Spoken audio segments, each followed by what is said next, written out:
ñoom rek au moins ñu am lu leer ci li nga xam ne moom mooy problème bi lan moo motiver fermeture campus yi ci université yu mag yi alors université yi fii ci Sénégal doo rek université Gaston Berger du ñàkk nag demee peut-être dinañ ci ñëwaat ndax actualité bi la ñun actualité ba mais dañuy jéem a xool kan lañ ciy jokkool mu andi ci ay leeral parce que les Sénégalais loolu la ñuy war loo ñoom l'information est un droit te suñu devoir lañu jox leen ko ayca ñuy am mbégte bu baax nag di dalal Léopold Tamba. léegi tous les matins selon l'information. waaw information bi am kenn koo xamante ni moom la ñuy daal di peut-être joindre au téléphone. nous sommes dans une période de tension xamuñu élection yi fan lay mujj. fan lay tension bi di instiller peut-être que tamit am nañu ay renseignements yi tax ñu ne nañu fermer université yi. pour que les étudiants ñu mën a dugg ci li nga xam ne mooy partition politique bi. donc peut-être que y a ça aussi y a des choses yoo xam ne que nous ne maîtrisons. Quels sont les mieux informés? Juste une petite question. En tant que journaliste, reporter, Léopold Tamba, quel doit être justement le rôle de la presse dans tout ça, en cette période? Quel doit être? Le rôle de la presse. Le rôle de la presse, c'est toujours de donner l'actualité. C'est l'actualité juste et vraie. C'est-à-dire que nous n'avons pas tendance à s'instiller dans ce qui se passe dans l'arène politique. Nous ne faisons que restituer l'information à l'endroit. C'est-à-dire qu'on ne doit pas aussi s'instiller dans l'arène politique qui est en ébullition.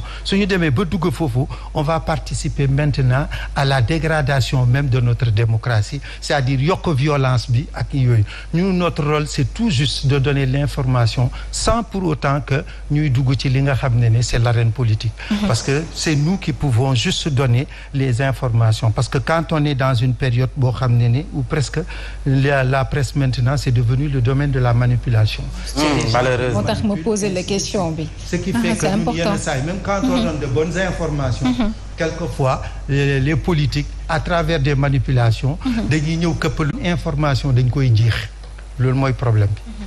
malheureusement les politiques dañu aay ci manipulation donc dañuy dugg ci presse bi ak fu ñu manti doon ngir jaxase xelu askan wi en tout cas comme li ñuy wax rek promesse politique yi moom ça n'engage que ñëpp ñi nga xam ne ñoom ñoo ko gëm. c'est ce qu'ils croient donc ñun les journalistes dañuy def suñu kéem kattan ba joxe la bonne information équilibrée ku mu ci manti doon vu que ne nag léegi da ngay joxe sa information ñu ne diw fii la far ëllëg nga joxewaat beneen information ñu ne fee la far tant que ñu ngi lay ping pong rek entre opposition pouvoir jàppal na yaa ngi ci juste milieu. mais ñu bañ la féetale fenn en tout cas ñun quelque soit alpha dañuy def suñu liggéey joxe la bonne information loolu mooy liggéeyu journalistes yi kontaan bu baax nag di dalal ki nga xam ne mooy Léopold Tamba di ànd ak moom léegi man folli naa ay Birahim Touré folli naa ay Mamadou Fofana dekkati daal Léopold Tamba yaa fi ne Léopold Tamba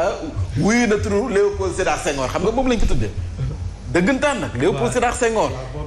kàllaamay Léopold la yor sax waaw te nekk moo nekkoon garde corps Senghor ndeysaan doon ànd un peu partout dans le Léo miin na pale waaw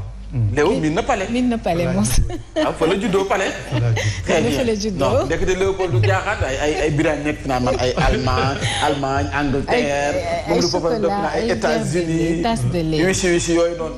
yaa fi ne bi boo ñu ngi may dégg ñu ngi may seetaan tay yi fooruñu fi ma ne ko tay yi fooruñu Léopold Tamba non Léo foo jëm nag tim yaa fi ne rek nga kontaan ba dem doo taxaw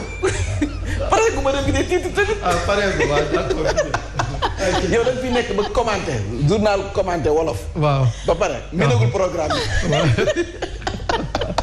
ayca ñu koy doon ak yéen a kaay groupe des médias di tribune bu la neexee nag participer su may def sama. bien sûr am nga ci droit. ayca ñu koy door ak nag yéen a kaay groupe des médias la tribune gannaaw ba mu nuyoo sama mbokki moom.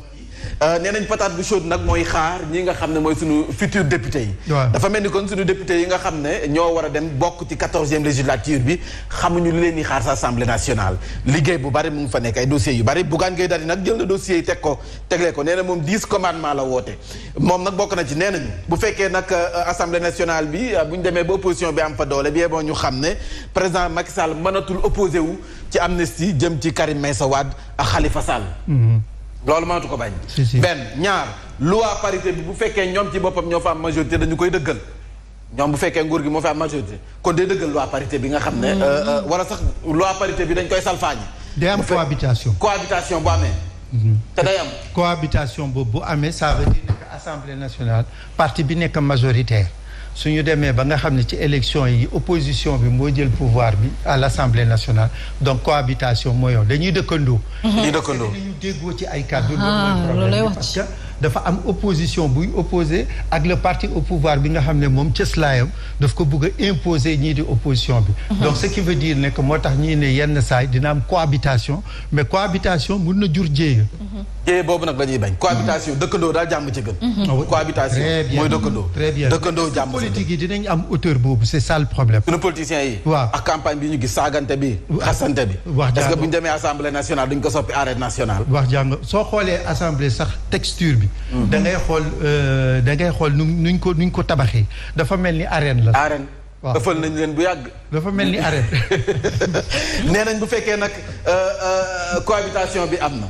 majorité bi am na ci li nga xam ne moom mooy opposition wala cohabitation am loi bu jëm nga xam ne moom mooy criminaliser borom ñaari tur yi nga xam ne ñu ngi koy xeex ba léegi assemblée nationale mujjut antu nee nañ war naa mën a nekk nag bu fekkee ñoom ci boppam opposition bi am nañu doole ba ca war sa assemblée nationale en tout cas ay patate chaude la ñu ko tuddee patate bu tàng baa ngi ci loxo député yi nga xam ne ñoo war a ñëw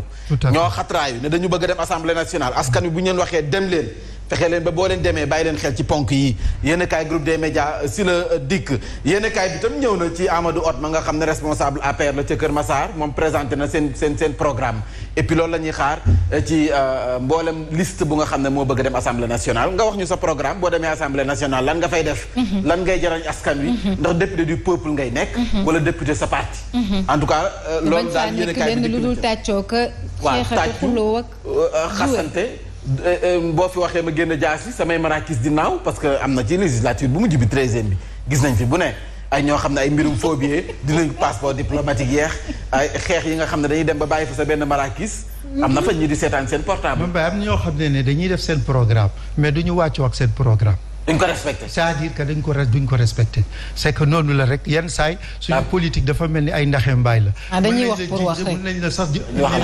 dañuy wax pour ne asamaan mën naa la koo wàcceel. xam nga gëmloo loolu askan bi. ñu woteel leen mais après. loolu moom yàgg nañ ko fay gis. loolu moom mooy comme doxaankat bu yàgg rek. waaw c'est ça moom gel bu mu tim da ngay cëpp ndaxte dina la wax ba wën daal sa bopp. parce qu'il faut que politiciens yi ñu jàng respecter le peuple xam nga respecter le peuple mooy sàmmanteeg sa kàddu. boo yëkkatee taxawee ci ay millions de personnes nga ni leen lii ak lii dinaa ko def soo ko mënul def nga delluwaat nga ñëw jéggalu boo mënul jéggalu nag nga wax dëgg ak yàlla nga xam ne dangaa daanu dangaa lajjale. La promesse des politiques n'engage que ceux qui y croient. Caravane bu contre troisième mandat Bougane Gueye Dany nag wàcc na si arène bi Bougane nag war na entraîner de yaram baa ngi sol ndox de xool ko wala Bougane yow ni mu amee woon physique daan dugg saal jàpp non temps yi tourné wul moo tax. toppul ci ginnaaw kenn gëj a tourné fu nekk nag gisuma ko démb mais xam naa li mu jot a génn ñàkk na tooy xib. il faut na nga duggiwaat saal. option bu baax la def parce que xam nga pourquoi. il est resté dans le jeu politique. ba léegi il est dans le jeu politique. c'est-à-dire que ñële ñi ngi kii pour dem assemblée nationale mais moom day marquer sa présence. parce que tamit bul ñu fàtte ne que législative bi mooy déterminer la présidentielle. donc il faut forcément exister pour que nga mën a dem ci présidentielle. et il a trouvé la bonne parade. voilà moom nag campagne am du lenn lu dul troisième mandat du fi amee troisième candidature du fi amee moom Bougane Gueye Dany door na li nga xam ne moom mooy campagne am te nee nañ ni mu ko dooree nag baax na yéen kaay bi loolu la xam ne ay caravane la koy def dem fekk jaaskan wi wax leen 10 recommandations yi nga xam ne moom la def ngir nag. loolu rek war na mën a doy ñu bañ a voter li nga xam ne moom mooy ñu bañ a ànd ak président Macky Sall ci troisième mandat bi mais bañ ko jox majorité sa assemblée nationale Bougane Gueye Dany noonu la gisee caravane dem door na ko ceex na bokkum nag mu ngay ñaawlu dérive yi nga xam ne waa Benno Bokk Yaakaar ñu ngi koy def jamono ji ndax dafa gis ne defante gi nga xam ne waa Benno Bokk Yaakaar ñu ngi koy imposer askan wi bu wëyee nag askan wi nañu fippu wane seen bopp te du neex am na international lancé na campagne am mondiale contre l'interdiction des manifestations yéenekaay bi dikk na ci ñu jàll ci li nga xam ne moom mooy sa Vox Populi ak taw mi nga xam ne def na njombe sa Thiès benn dëkk ñaari gaar ñaar ci ay doomu aadama ñàkk seen bakken juróom-ñaar ci ay gaañu benn dal bu daara fi nga xam ne dañ fay jàngee jumaa la sax mën nañ wax ne jumaa yi jàkkee murit bu féete foofee sa Thiès mën nañ wax ne dal ba màbb cité Senghor ñaar ñoo sa ñàkk seen bakken maanaam sëriñu daara ba ak nag doomam bu jigéen ñoom ñoo sa ñàkk seen bakken juróom-ñaar ci ay taalibe yu wala sax ñu doon jàngee ci daara ji ñoom nag jële ci ay gaañu nous n'avons pas des mallettes d'argent à distribuer ñoom ñoo ko xam ne ñoom ñooy waa les serviteurs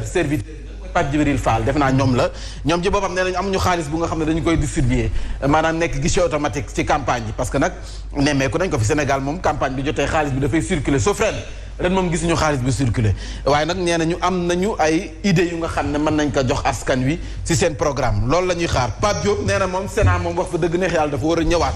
moom noonu la gisee ba tey ci programme foofee nga xam ne ca Bignona démb gis ngeen vidéo Mimi Touré bi moom Mimi Touré nag xam nga dama ne Bougane foofu mu dugg saal mais Mimi Touré dugg na saal da nga koy gis bu commencé fecc comme fecc jàmbadan yooyu ñuy def noonu Mimi Touré gis leen vidéo boobu di njaat nii waaw non mais Mimi Touré nag da daan wane ne que moom tamit am na benn parti boo xam ne ci moom mooy parti Casamance. waaw wane na ko dem da nga koy gis nii fëgg nii xam nga njaat avancé non Mimi Touré mi ngi ci campagne bi nag dëgg te dellusi gu mu doon mu mat na ko sëg voilà dem na si diwaanu Casamance foofee nag moom wane na ne kon Casamance Sénégal la Casamance kenn moom côté puis nag moom it am na fa wàll moom Aminata Touré noonu la gisee Ousmane Sonko sa Koungheul nee na nag bu fekkee am nañu majorité foofee nga xam ne moo di assemblée nationale bi yeboo ñu xam ne président Macky Sall caisse noire dootu fi amati caisse noire koppar goo xam ne bu la neexee tubb te doo amoo kenn ko rendre compte dafay jeex si fii ci réewum Sénégal Ousmane Sonko noonu la gisee Mohamed Diagne bu ministère de l' éducation nationale moom ci boppam yeesalaat na jagalaat na dispensaire bu quartier Diamaguène mu ngoog yéenekaay bi dikk na également ci conseil académique bi nga xam ne dañu ko tëj sa université Gaston Berger ñu ñëw ci li nga xam ne moom la ñu doon wax sànq profilu juróom-ñaar tête de liste nationale yi qui vaut quoi ñu ngi nii ñi ñooy tête de liste yi tête de liste yi ak ni ñii ñoo war tête de liste yi war a def assemblée nationale en tout cas ku si nekk am nga looy jariñ ku si nekk am nga loo def fii ci réewum Sénégal ku si nekk am na nu ñu lay bàkkee askan wi am nañu bët bu ñu leen gisee ñu ngi nii daal en tout cas sama mbokkum Tëngéej bi Abdourahmane Diouf mais nuy baax Tawféex fu mu nekk nii moo ngi ci campagne bu metti fu mu nekk peseetul sa 10 kilos Baara Diouf lay defanteel Baara Diouf nee na ko fu mu mii na koo terrain bi foofu sa Tëngéej Moussa Azir ma koy nuyu sa Kër Massar moom it député pourquoi pas mën nga nekk député de imposé wul rek assemblée nationale kenn moom ko Benno Bokk Yaakaar ñoom nag doon nañ débat seen programme foofee nga xam ne moo di ci seen siège waxtaane nañ ko nag revendication salariale alerte sur la ponction publique yéenekaay bi dikk na également sama mbokkum Tëngéej bi di Abdoulaye Diako Mankadiang taekwondo moom moo nekkat champion d'Afrique ndax bi mooy ñaareel bi yoon mi rempli donc ñu koy félicité bu baax ci wàllum taekwondo ndaanaan la nag ngi Benno Bokk Yaakaar ci le témoin Benno mise sur le bilan élogieux de Macky ñoom nag nee nañu bilan bu Macky Sall chantier yi réalisation yi nga xam ne def na ko tabax yi nga xam ne def nañu ko inauguration yi wane na ko loolu rek war na mën a tax askan wi votel ko sa assemblée nationale mu am majorité mën a continuer plan Sénégal émergent bi nga xam ne moom lay woote fukki fan moo leen dese ñoom suñu politiciens yi fukki fan moo leen dese ci campagne bi ngir ñu dem ci bésub dëgg gi maanaam législative yi bésu élection yi en tout cas 10 jours yi def fu mu nekk moo leen dese ngir ñu jàkkaarloo askan wi wax leen exactement bu ñu demee assemblée nationale lañ la ñu fay jariñ Sud Quotidien foofu la génne source a moom dafa ñëw ci demain jour de vérité jëm ci résultat autopsie bu néewuk François Mancabou médecin légiste yi ñoom nag def nañu li nga xam ne mooy analyse médico-légale yi te informé nañu ña nga xam ne ñoom la ñu informé donc nag autopsie bi ndax dafay dëggal mbëkkum miir wala dóoru gi nga xam ne def na ko am dafay dëggal colonne vertébrale bu damm bi yaram bu tëccu beex yooyu yëpp yéenekaay bi nee na jour de vérité ëllëg Alioune Ndoye nag nee na waa Dakar am ngeen def ngeen erreur bu njëkk maanaam jël fexe ba Barthélémy Dias gagné bee boo ngeen rectifier ka nag ndax nag boo leen ko rectifier wul ëllëg loo leen gis yéen la ndax moom nee na du magum xamoon naa ko magum waxoon naa ko la moom Alioune Ndoye li ma si jaaxal ñaari parti socialiste wala ñett sax Barthélémy Dias parti socialiste famille boobu la bokk Bamba Fall parti socialiste famille boobu la bokk ki nga xam ne moom mooy Alioune Ndoye famille boobu la bokk parti socialiste kon xeexu socialiste yi la foofee nga xam ne rek moom moo di ca diwaanu Dakar ñu dem ci yaas maa la ko ñaan rek jëm ci l'observateur ak l'enquête bi nga xam ne daf ko def ci li nga xam ne mooy volet volet daal tax na ñëpp ñu ngi volet fu mu nekk volet xaw ma ñi koy utiliser il paraît daal benn dose la boo xam ne boo ko jëlee moom da ngay volet yaa ngi si jaww ji yow di volet da ngay dox nii mais yaa ngi volet doo nelaw te moom sa appétit dafay appétit sexuel bi moom moom da ngay dem rek waaw volet daal fu mu nekk nii daal tax na ba ñëpp di volet ñi koy jëfandikoo man nag volet ma mais ñi koy jëfandikoo ñi ngi volet jeex tàkk nag jeex tàkk doo da ngay jeex parce que doo lekk il pare doo am bi lekk doo lekk doo naan doo nelaw doo kon yooyu daal da ngay mel ni rëbboo rek waaw moom da ngay mel ni rëbboo nekkatul nit nekkul ci moom bu demee ba nekk robot nit nekkul ci moom. nit nekkatul si moom. il paraît que lu mu guddi guddi Mambay noir fumé ngay sol. lu mu guddi guddi da ngay sol noir fumé waaw loolu robot la. noir fumé boloke ki ko jël yaa ngi nekk robot. L'exclusif andi Bougane Gueye Dany def ko poster campagne pour la victoire de l'opposition et la cohabitation parlementaire dafa gis ne nag assemblée nationale faw mu am cohabitation dëkkandoo gi ci war moom Bougane Gueye Dany si campagne boobu la nekk nee na nag troisième mandat moom ci boppam moo xar tànku tubayam ne mukk du fi amee balaa ñuy wax troisième mandat sax troisième candidature moom bañ na ko ba tëdd suuf ñu jeexaleex li nga xam ne moom mooy Odia Omar Diakité bi itam nag ak ki nga xam ne mooy Bougane Gueye Dany nga xam ne dafa def 10 recommandations. tuddee que 10 commandements. ba nga xam ne lu mu si jublu moo di. loolu rek war na doy ñu bañ a 10 commandements yu nga xam ne day bañ. loolu ne 10 commandements yooyu bu ñu ci bàyyee xel loolee rek doy na ngir troisième mandat troisième candidature bañ a am ci président Macky Sall nee na nag single bi taxawoon na da doon xool ban baat moo koy way. alors gis na baat bi koy way moo di Queen Biz. Queen Biz moom instant bi li ko doy sëkk moo di liñ ko do redressement xam naa lañ ko jox 41 millions moom nag Queen Biz nee na moom xanaa bu ki ñu jox redressement mooy ko am 41 millions amul 40 millions amul entreprise bu nga xam ne war na mën a tax ñu laaj ko lii loolu nag moom nee na amul du ko fay parce que néew koo fay ndaxte amu ko Queen Biz nag yaa dugg ci politique atte fu mu nekk nii mais war na mën a yomb ci moom et puis waaye yeewi bu ñu defee lancé benn cagnotte rek comme ñoom aay nañ ci et puis lu ëpp 40 millions man na ko am. war na ko mën a am daal di koy fay dem ranger waat. nekk ci rang yi. donc Queen Biz bu la am dara looy tiit gars yi dañ la ubbil kañat nga fay sa yëf Bougane Gueye nee nag am na waykatam donc waykatam léegi Queen Biz la pour mu génne singalu di commandement yi nga xam ne moo tax ñu bañ a nangul président Macky Sall lii mooy troisième candidature am. aja Yacine kon. mën naa dem directement. aywa Mame Mbaye li gën a fës si xibaar yi. Njombe la am sa Thiès gën a dëkk ñaari gaar cité Senghor dalub juma murit moom moo daal di wadd ci kaw nag ndongo yi doon jànge foofee arab ñaar ñoo sa ñàkk seen bakkan kenn si jële si ay gaañu